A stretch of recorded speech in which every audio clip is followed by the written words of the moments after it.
In October of 1989, a friend of Krista Martin became concerned when she did not hear anything from her friend. She visited Krista's home on October 2nd and found her friend viciously beaten to death in her own apartment. She called the police and an investigation began. The Wichita Police Department determined that Krista's cause of death had been blunt force trauma to the back left side of her head. DNA evidence was collected from the scene of the crime, but sophisticated DNA testing systems were not available at the time.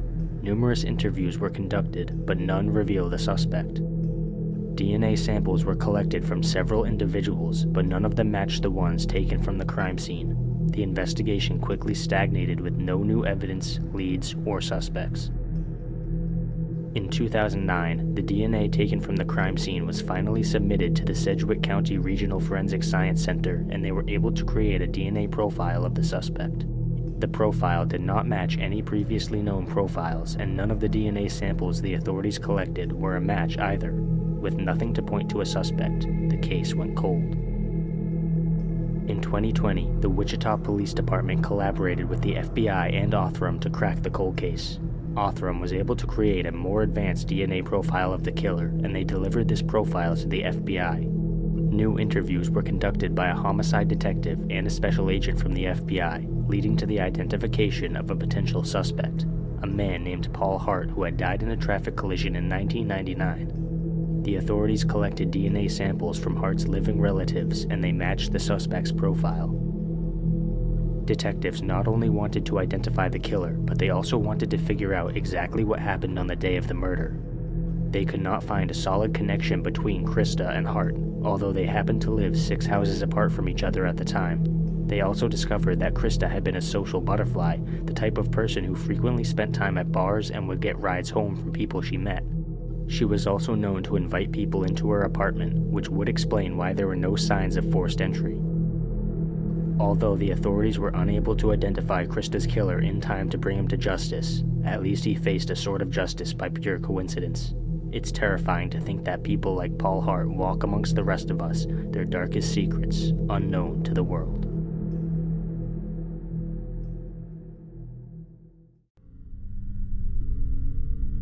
On March 24th of 1998, a woman named Danielle Nussbaum received a message on her answering machine that said her sister Stacy had not come to work for the past 2 days. Danielle was concerned and immediately drove to her sister's apartment to check on her. When she arrived, she found the front door open. The refrigerator door was also hanging open, and there was a pizza and a carton of milk sitting on the counter. Danielle called the police and reported her sister missing. Danielle and Stacy had been very close. They were raised in a small town and went to the same schools together. They even attended Ohio State University together, which was a family tradition. Stacy majored in marketing and landed an internship opportunity with McDonald's, then went on to get a job as a marketing assistant. Everything was going well for Stacy until March 22nd of 1998, when she mysteriously vanished. At around 4 a.m. on March 22nd, Stacy's neighbors heard screaming from her unit, and they thought it sounded like someone was in trouble. They knocked on her door at 2 p.m. that day, but received no answer. They also found Stacy's cat outside the apartment. On March 23rd, Danielle tried to call Stacy to discuss the Academy Awards, but she received nothing in return. Danielle initially assumed that her sister was traveling for work, but when she received the message about Stacy missing work, she knew something wasn't right. The Columbus Police Department conducted an investigation at Stacy's apartment and collected evidence. There was a box of uneaten breadsticks on the counter along with the pizza and milk. The receipt was dated March 21st, 1998 at 5:58 p.m. The police tracked down the person who had delivered the pizza and breadsticks, but he had not seen anything unusual on the day in question. According to the police, he was just a young kid who had a job as a delivery boy, and he wasn't considered a suspect. Numerous other people were interviewed, and just about everyone who knew Stacy was considered a suspect. Neighbors, ex-boyfriends, co-workers, and roommates were all interviewed. Danielle said she couldn't think of anyone who would have wanted to hurt her sister. It seemed as if everyone who knew Stacy loved her. Thousands of college students helped to post flyers about the disappearance, and the company Stacy worked for even held onto her job for months following her disappearance. They were also responsible for printing the flyers. On March 27th of 2004, Danielle received a call that a body had been found and it possibly belonged to her sister. This was later confirmed. A hunter who was looking for a lost dog had found Stacy's remains near a highway roughly 40 minutes away from her apartment. The remains were all bone by the time they were found, meaning the authorities could not determine a cause of death. The Columbus police handed the case over to the Delaware County Sheriff's Office shortly after the discovery of Stacy's remains. To this day, Stacy's case is still ongoing. The sergeant in charge of the case has stated that he believes he knows who was responsible for her death, but he simply doesn't have sufficient evidence to make an arrest. Hopefully he can find that evidence before long, and justice can be served.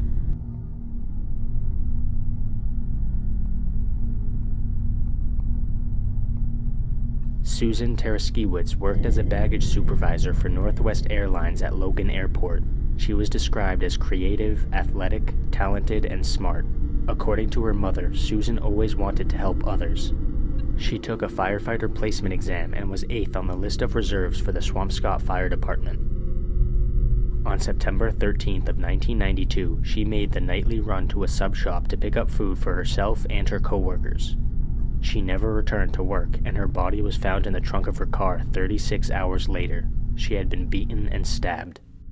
The investigation into her murder began, and the story becomes very suspicious very quickly.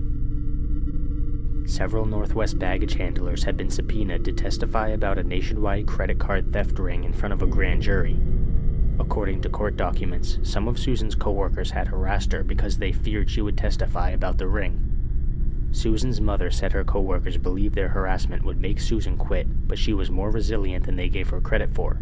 One of the co-workers who had harassed Susan was eventually charged in relation to the credit card theft scheme. Apparently, he had initiated it. He was considered a suspect in Susan's murder, but he denied any involvement and nothing could be proven. The investigation is still ongoing to this day, and the authorities continuously ask the public to come forward with any information they may have. If even one person comes forward with something, Susan's case could potentially be closed, and her killer could be brought to justice.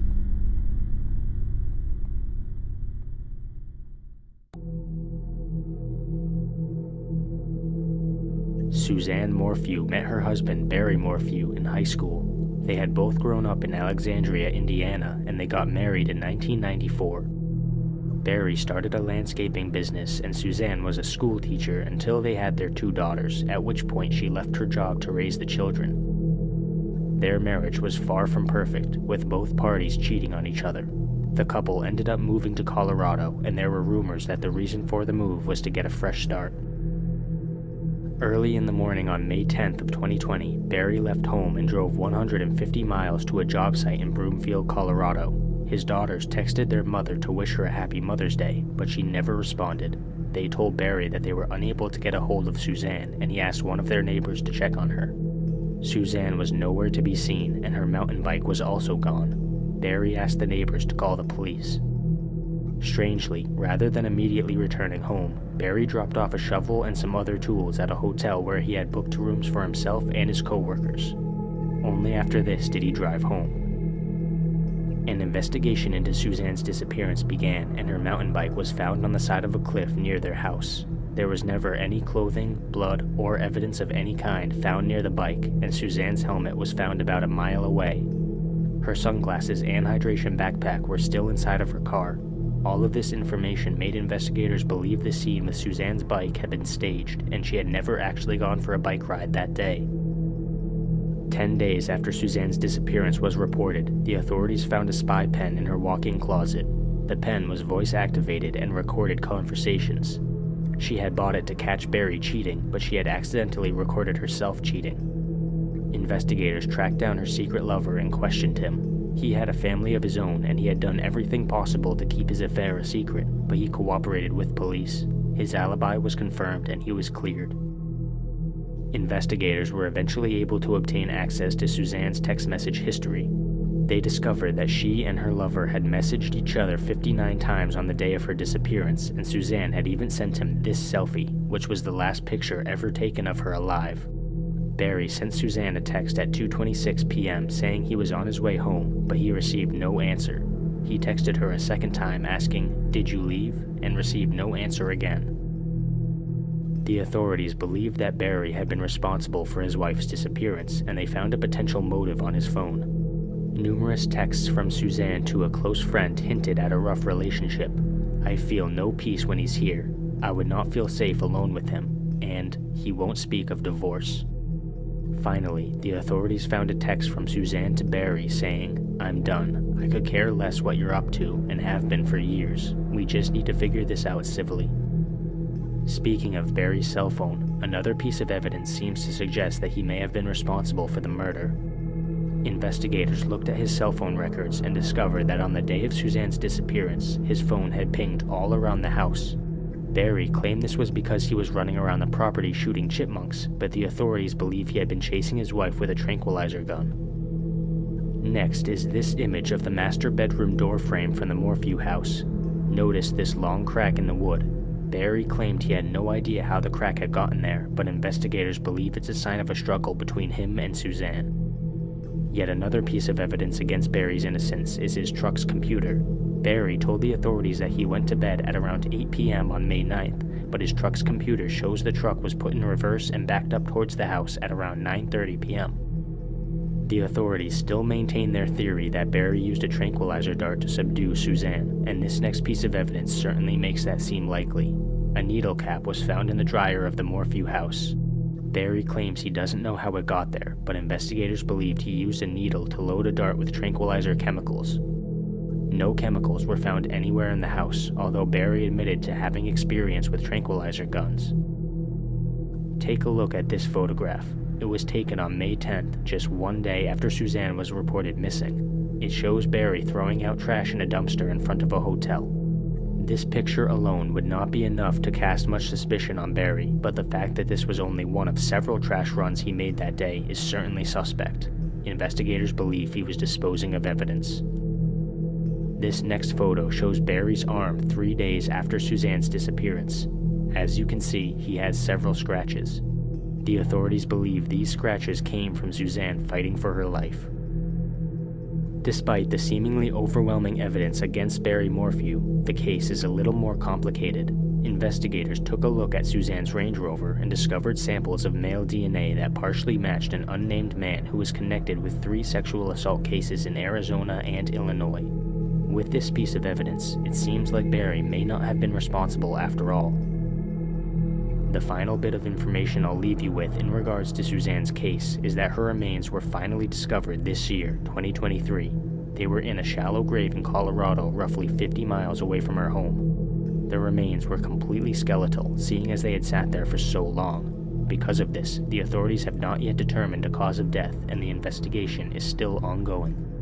The authorities are hopeful that they will find some kind of trauma mark on the bones to identify the cause of death, but as of today when I'm researching this case, they haven't yet succeeded. Suzanne Morphew's death is still unsolved, and if she was murdered, her killer has yet to face justice. Hopefully, that will change soon.